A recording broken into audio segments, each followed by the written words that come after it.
Good morning class. आज accounting ratios का numerical part start करेंगे बेटा। जैसे कि मैंने आपको लास्ट क्लास में बताया था, रेशियोज़ क्यों निकाली जाती हैं, उसका क्या ऑब्जेक्टिव है, क्या इम्पोर्टेंस है। तो ऑब्जेक्टिव और इम्पोर्टेंस को और अच्छे से समझने के लिए हमने रेशियोज़ को 4 कैटेगरी में बांट दिया है। बिजनेस के अंदर, किसी भी बिजनेस के अंदर रेशियोज़ 4 कैटेगरी की हैं। एक है लिक्विडिटी रेशियो, दूसरा है सोल्वेंसी रेशियो, फिर है एक्टिविटी और टर्नओवर। एक्टिविटी रेशियो भी बोलते हैं इसको और टर्नओवर रेशियोज भी बोलते हैं। और फोर्थ है आपकी प्रॉफिटेबिलिटी रेशियो। लिक्विडिटी रेशियोज के अंदर 2 रेशियोज निकाली जाती हैं। इसके अंदर 4 हैं, इसके अंदर 4 हैं, इसके अंदर 5 हैं। तो टोटल 5 4 9, 9 और 4 13 और 2 15। टोटल आपको 15 फॉर्मूलेज हैं, 15 रेशियोज हैं जो आपको याद रखनी है और करनी है। कोई ज़्यादा तो है नहीं, लेकिन अगर आप समझ लेंगे तो ये 15 की 15 रेशियोज बहुत ही आसान है। उसमें से कुछ तो आप पहले से ही जानते हैं, ठीक है। तो अब liquidity ratios, solvency ratios, activity turnover ratio, profitability ratio, ये है क्या चीज़ और कैसे निकाली जाती है। इस सबसे पहले बेटा मैं आपको ये बताऊंगी कि आप ये चीज़ ध्यान रखिए कि बिजनेस के अंदर कुछ रेशियोज तो हमारी, जैसे फिनेंशियल स्टेटमेंट है, फिनेंशियल स्टेटमेंट के अंदर एक आती है हमारी statement of profit and loss account और एक है हमारी बैलेंस शीट। कुछ रेशियोज तो हमारी बैलेंस शीट से निकलती हैं, कुछ रेशियो हमारी सिर्फ इससे निकलेंगी और कुछ रेशियोज ऐसी हैं जो दोनों में से फैक्टर्स लिए जाएंगे और वहां से निकलेंगी, राइट। क्योंकि आपने रेशियो में पढ़ा, it is a relation between 2 interdependent और रिलेटिव फैक्टर्स।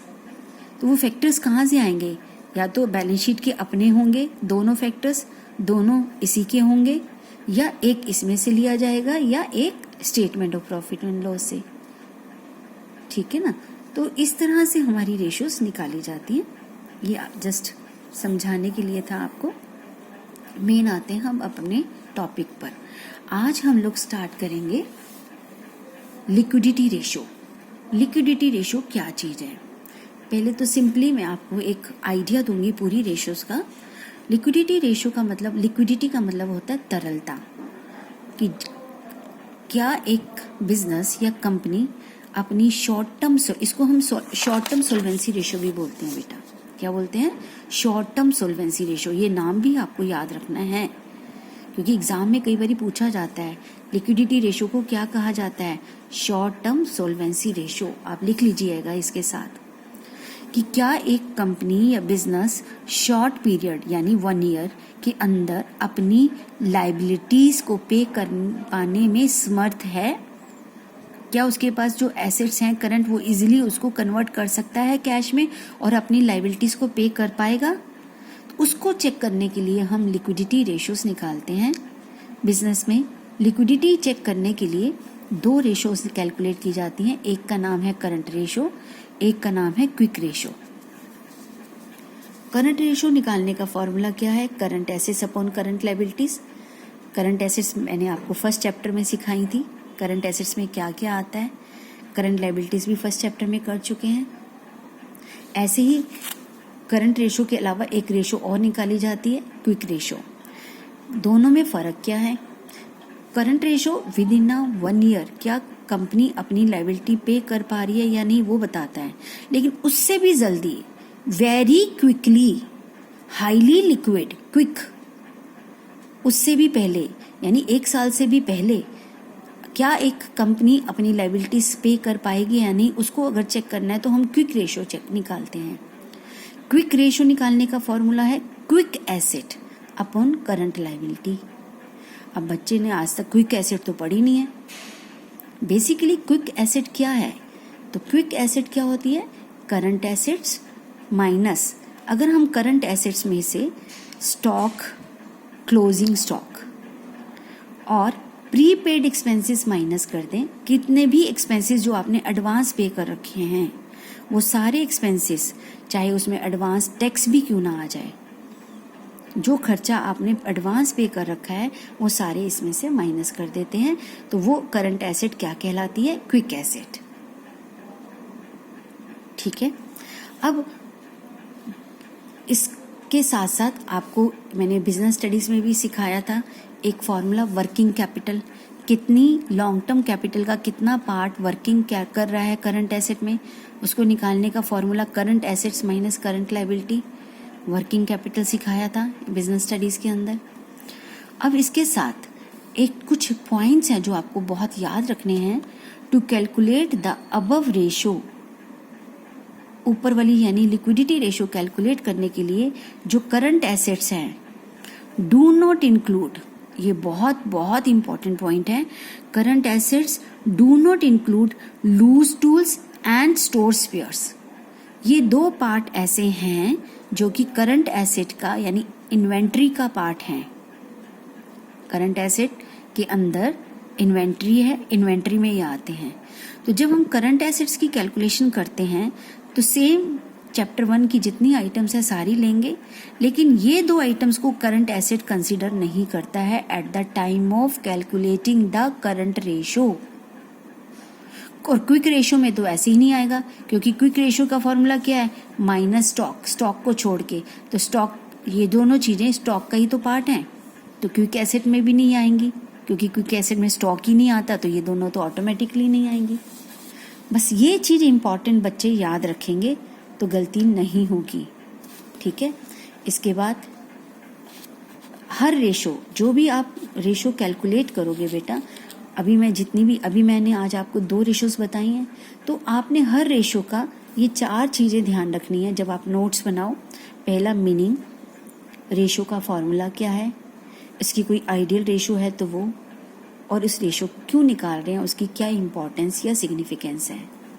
आप अपने नोट्स में ये 4 चीजें सभी की ध्यान रखेंगे, क्योंकि इनको ध्यान रखने से आपके 2 पर्पस सोल्व होते हैं।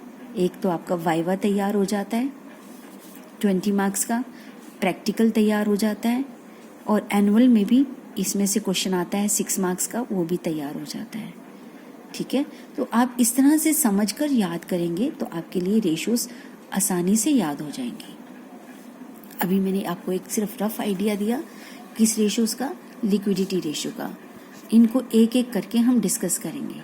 तो लिक्विडिटी रेशो 2 तरह की, current ratio, quick ratio. Current ratio ये है, क्विक रेशो या फॉर्मूला ये है। एक फॉर्मूला इनसे और निकलता है, working capital is equal to current assets minus current liability. तो क्विक एसेट कैसे निकलती है? Current assets minus stock minus prepaid expenses. Current asset में क्या याद रखना है कि आपको does not include loose tools and stores and spare, और ये 4 चीजें याद रखनी है। अब इसी लिक्विडिटी रेशो की हम बुक में से थोड़ी डिटेल करते हैं। Yes class, liquidity ratio, liquidity को हम शॉर्ट टर्म सॉल्वेंसी रेशो भी कहते हैं। एक बार एग्जाम में क्वेश्चन आया था, which ratios are calculated in short term solvency ratios, कौन कौन सी रेशो कैलकुलेट की जाती हैं। तो अगर बच्चे को दोनों नाम याद होंगे तभी वो आंसर दे पाएगा। ठीक है। लिक्विडिटी का मतलब क्या है? It refers to the firm's ability, firm की योग्यता to meet its current obligation. Firm क्या योग्य है, मीट मतलब करने में, पे करने में अपनी करंट ऑब्लिगेशन, ऑब्लिगेशन यानी लाइबिलिटीज, देयताएं जो उसको देनी है, that is short term liabilities. Current obligation का मतलब है शॉर्ट टर्म लाइबिलिटीज। क्या वो अपनी शॉर्ट टर्म लाइबिलिटीज को मीट करने में यानी पे करने में एबल है? इस चीज को चेक करने के लिए ये रेशोज निकाली जाती हैं। ठीक है। इसके अंदर कौन सी 2 रेशो निकाली जाती हैं? Current ratio. अब आपको सिर्फ ये एक लाइन याद रखनी है, 2 रेशो निकाली जाएंगी। अब आता है लिक्विड रेशो। ये बच्चे कंफ्यूज हो जाते हैं। क्विक रेशो के 3 नाम हैं, तीनों नाम आपको याद रखने हैं, लिक्विड रेशो, क्विक रेशो और एसिड टेस्ट रेशो। फिर बोल रही हूँ बेटा, ये तीनों नाम याद रखने हैं। एग्जाम में कुछ भी बोला जा सकता है, आपको पता होना चाहिए इसके 3 नाम हैं। ठीक है, तो सबसे पहले हम करते हैं करंट रेशो। करंट रेशो क्या है, तो इसको बताने के लिए सिंपल ये लाइन याद रखेंगे। करंट रेशो क्या एस्टैब्लिश करती है, relationship between current assets and current liabilities. दो फैक्टर्स के बीच में रिलेशनशिप, करंट एसेट और करंट लायबिलिटी के बीच में, ठीक है। जब आपने ये चीज पढ़ ली, वही चीज यहाँ रिपीट हो रही है। It indicates whether the enterprise will be able to meet its short-term financial obligation as and when they become due for payment। इस रेशो से हमें ये पता चलता है कि क्या कंपनी अपनी शॉर्ट टर्म लाइबिलिटीज पे करने में कैपेबल है whenever they will be due। तो यही बात हमने यहाँ पढ़ी, फिर रिपीट हो गई, तो यही बात आप दोबारा से लिख सकते हैं। बेसिकली करंट रेशो क्या स्टैब्लिश करता है, रिलेशन बिटवीन टू फैक्टर्स, किसके बीच में, करंट एसेट। ये भी आपको याद कैसे हो जाएगा अगर फॉर्मूला याद है, क्योंकि रिलेशनशिप किस में होगी, जिसका फॉर्मूला होगा। तो फॉर्मूला हो गया current ratio, current assets upon current liabilities, ठीक है। अब कहा जाता है कि ये रेशो क्या आइडियल मानी गई है, वैसे तो कोई रूल नहीं है, लेकिन नॉर्मली प्रैक्टिसेस से हमारी इंडिया के अंदर ये कहा जाता है कि किसी बिजनेस के अंदर जो करंट एसेट्स हैं वो करंट लायबिलिटीज के डबल होने चाहिए, यानी उनकी रेशो 2:1 होनी चाहिए, ठीक है। इसके बाद फिर हमने करना है करंट एसेट्स में क्या क्या आता है, ये मुझे रिपीट करने की जरूरत नहीं है क्योंकि आप सब बच्चों ने अच्छे से फर्स्ट चैप्टर में याद किया है। इसलिए मैं आपको बोलती थी कि फर्स्ट चैप्टर अच्छे से कर लोगे तो आगे अपने आप हो जाएगा। ये सारी वो आइटम्स हैं जो करंट एसेट्स में आती हैं, लेकिन जो पार्ट मैंने हाईलाइट किया है उसको आपको जरा ध्यान रखना है। इन्वेंट्रीज आता है करंट एसेट में, लेकिन इस करंट एसेट के लिए जब हम इस फॉर्मूले को निकाल रहे हैं, इस रेशो को निकाल रहे हैं, इस रेशो के लिए exclude loose tools and stores and spares, मैंने अभी नोट्स में भी बताया था, नहीं लेना। और दूसरी बात, बिल्स रिसीवेबल या ट्रेड रिसीवेबल या सन्डी डेटर्स, ये कैसे लोगे, less provision for doubtful debts. इसमें से provision for doubtful debts minus करने के बाद जो फिगर होगी उस फिगर को लोगे। ये दो बातें बस आपने ध्यान रखनी है at the time of calculation of current ratio, ठीक है। बाकी करंट लायबिलिटीज तो वैसी ही हैं जैसी आती हैं, कोई दिक्कत नहीं है। अगर आपको फर्स्ट चैप्टर ध्यान नहीं है तो पहले आप इस सारी चीज़ों को क्या क्या आता है याद रखना होगा, ताकि आइडेंटिफाई करना आसान हो जाए क्वेश्चन में से कि क्या करंट एसेट है और क्या करंट लायबिलिटी है। अब इसके बाद मैंने आपको 4 चीज़ें याद रखने को बोली थी ना, मीनिंग, आइडियल रेशो, फॉर्मूला और सिग्निफिकेंस। अब इसकी आइडियल रेशो क्या कहते हैं, the acceptable current ratio differs from the industry to industry. हर इंडस्ट्री की अपनी अलग अलग करंट रेशो होती है कि कौन किस क्या एक्सेप्ट करता है, कि उसके लिए क्या सही है। इसके लिए कोई हार्ड एंड फास्ट रूल नहीं है, depending on the risk involve. However, ठीक है, हर बंदे की अपनी अलग अलग एक्सेप्टेबिलिटी है कि वो क्या करंट रेशो रखना चाहता है, लेकिन सामान्यतः accepted standard of current ratio is 2:1, that is current assets should be twice the current liabilities। वैसे तो हर फर्म अपनी रख सकता है, लेकिन एक आइडियल जो माना गया है वो 2:1 है, यानी करंट एसेट्स उसकी डबल होनी चाहिए। अब आता है हाई करंट रेशो। अब करंट रेशो हाई क्या होगी, अगर 2:1 है तो 2 से ज़्यादा, सपोज 3/1, 3.5/1, 4/1, 2 से जितनी ज़्यादा होती जाएगी दैट इज़ हाई, 2 से कम होती जाएगी that is low. The high current ratio means better liquidity position, कि कंपनी की पोजीशन जो है स्ट्रॉन्ग है, कि भाई उसकी करंट एसेट्स तो बहुत सारी हैं। But in a very high current ratio, लेकिन अगर ज़रूरत से ज़्यादा हाई हो जाती है करंट रेशो, इसका मतलब है पुअर ऑपरेशनल एफिशिएंसी, कि वो बिजनेस अच्छे से काम नहीं कर रहा, क्योंकि उसने मैक्सिमम पैसा वो अपना, आपने पढ़ा था बिजनेस स्टडी में, फाइनेंशियल मैनेजमेंट में, लॉन्ग टर्म कैपिटल का लगा रखा है ज़रूरत से ज़्यादा। तो इसका मतलब उसकी पुअर ऑपरेशनल एफिशिएंसी है, ठीक है। ये बात लिखनी है बस आपको, लेकिन इसको समझाने के लिए मैं नीचे पढ़कर बता रही हूँ. It may be because of the following reason.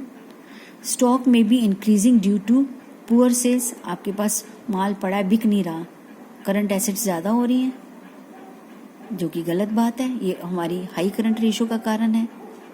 Large amount of invested in trade receivable. आपने ज़रूरत से ज़्यादा पैसा उधार बेच रखा है माल, आपके ट्रेड रिसीवेबल्स बहुत सारे हैं. ड्यू टू पुअर कलेक्शन, और आप उनसे पैसा कलेक्ट नहीं कर पा रहे हैं.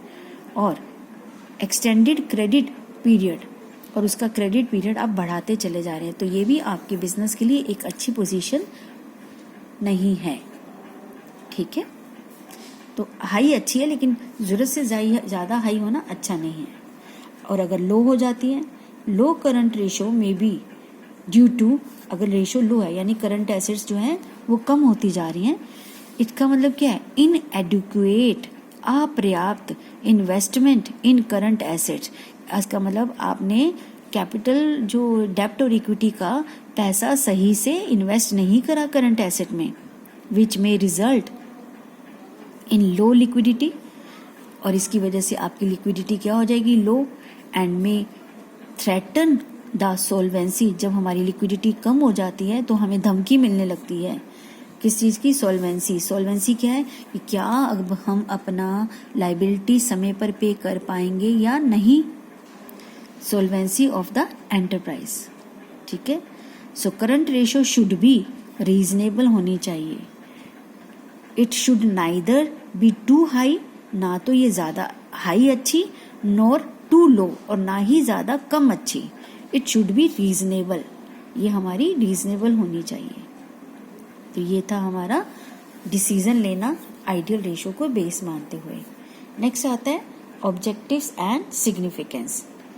The objective of calculating current ratio is to assess the, वही जो पहली लाइन हमने पढ़ी थी, to assess the ability of the business enterprise to meet its short term financial obligation. यही लाइन हमने सबसे पहले पढ़ी थी. That is current liability. क्या बिजनेस अपनी करंट लाइबिलिटीज शॉर्ट टर्म में पे करने में एबल है या नहीं, इसलिए हम करंट रेशो निकालते हैं. तो ये थी हमारी करंट रेशो.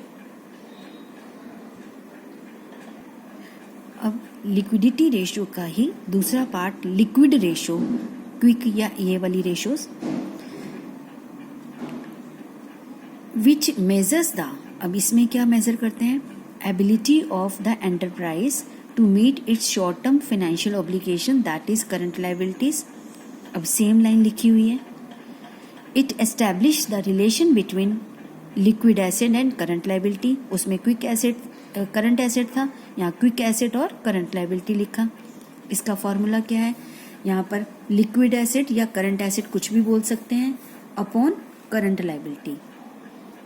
इसका एक्सप्रेशन क्या है? 1:1, यानी इसकी आइडियल रेशो ये मानी गई है कि लिक्विड एसेट हमेशा 1 और करंट लाइबिलिटी 1 है, तो वो बिजनेस के लिए अच्छा है. इसका मतलब इसमें दो चीज़ें नहीं लेनी है हमने. करंट एसेट में से स्टॉक, कौन सा स्टॉक? क्लोजिंग स्टॉक, और minus pre paid expenses consider नहीं करेंगे तो वो हमारी क्विक एसेट बन जाएगी. अब क्वेश्चन आता है कि लिक्विड एसेट और करंट लायबिलिटी कैसे निकाली जाए. फिर वही बात, फर्स्ट चैप्टर में आपने करंट लायबिलिटी सीख चुके हो. करंट एसेट में से कौन सी चीज़ नहीं ली? देखो, लिक्विड एसेट भी लिखा है, इसमें स्टॉक नहीं लिखा, इसमें इन्वेंट्री नहीं लेन दे, इसलिए यहाँ नहीं लिखा हुआ. ठीक है. और अदर करंट एसेट्स में except prepaid expenses, prepaid expenses भी नहीं लेते. यानी करंट एसेट में से ये वाली चीज और इन्वेंट्री यानी स्टॉक नहीं लेंगे तो हमारी क्या बन जाएगी? Liquid asset. राइट. अब आता है एज पर CBSE guidelines, accounting treatment of other current asset is restricted to prepaid expenses, accrued income and advance tax only. हम करंट एसेट में हमारे सिलेबस में ये 3 आइटम आती हैं बस. ठीक है, जिसमें से हमने प्रीपेड एक्सपेंसेस नहीं लेना है, बाकी सब लेना है. अब आता है लिक्विड और क्विक एसेट्स. क्या चीज है? which are either in the form of cash, and cash equivalent or can be converted into cash within a very short period. अगर हम वेरी शॉर्ट पीरियड के अंदर अपनी उन एसेट्स को कन्वर्ट कर सकते हैं कैश या कैश इक्विवेलेंट में, तो उसे हम क्या कहते हैं? Liquid asset. ठीक है. इन्वेंट्री दो चीजें नहीं लेते हैं करंट एसेट की. Inventories are prepaid expenses. ये दोनों चीजें are excluded from liquid asset because it takes time before inventory can be converted into cash, while prepaid expenses are expenses paid in advance, hence cannot be converted into cash. ये दो चीज़ें जो ऐसी हैं जो इजीली कन्वर्ट नहीं कर सकते हैं हम कैश में, इसलिए लिक्विड एसेट निकालते समय हमने इन दोनों को करंट एसेट से एक्सक्लूड करके रखा है. आइडियल जो लिक्विड रेशो है या क्विक रेशो है 1:1 is an accepted standard, accepted मानी गई है. ठीक है. बाकी whether the enterprise would be able to meet its short-term financial obligation, that is current liability, if they arise on the date when the liquid ratio is computed. जब हम वो calculate करते हैं कि how quickly current liabilities can be paid, उसको पता लगाना है हमें, तो ये हमारा ऑब्जेक्टिव है किसका? क्विक रेशो का. ठीक है. फिर आता है liquid ratio is an indicator of short-term liability paying capacity of an enterprise and thus it is a better indicator of liquidity. Liquid ratio जो है वो better indicator है. किससे? Current ratio से. Comparison of current ratio with the liquid ratio indicates that दोनों में फर्क सिर्फ किस चीज़ का है? Indicates the degree of inventory held. Main जो डिफरेंस है वो स्टॉक का डिफरेंस है. A high liquid ratio compared to current ratio may indicates understocking, while a low liquid ratio indicates overstocking. इसका मतलब है बेटा कि अगर हम लिक्विड रेशियो को कंपेयर करें करंट रेशियो से, तो लिक्विड रेशियो और करंट रेशियो में सिर्फ मेन फर्क स्टॉक का ही आता है. प्रीपेड एक्सपेंसेस का भी आता है, लेकिन मेन डिफरेंस स्टॉक का है. तो अगर हाई लिक्विड रेशियो है कंपेयर करें करंट रेशियो से, इसका मतलब है कि स्टॉक ज़्यादा नहीं है. It indicates under stocking. While a low liquid ratio, अगर हमारी लिक्विड यानी क्विक रेशियो कम है, इसका मतलब कम है तो डिफरेंस ज़्यादा हो गया करंट रेशियो से. तो वो करंट डिफरेंस किसकी वजह से होगा? स्टॉक की वजह से. So it indicates over stocking in the business, कि बिजनेस के अंदर ओवर स्टॉकिंग है. ठीक है. अगला क्वेश्चन आता है difference between these two ratios. वैसे तो सारे पॉइंट्स हम लोग डिस्कस कर चुके हैं 1 by 1, लेकिन लास्ट पॉइंट जो कि बहुत इंपॉर्टेंट है, ये कहता है current ratio is not considered to be better than liquid ratio to measure short term financial position. ठीक है. It means it is better.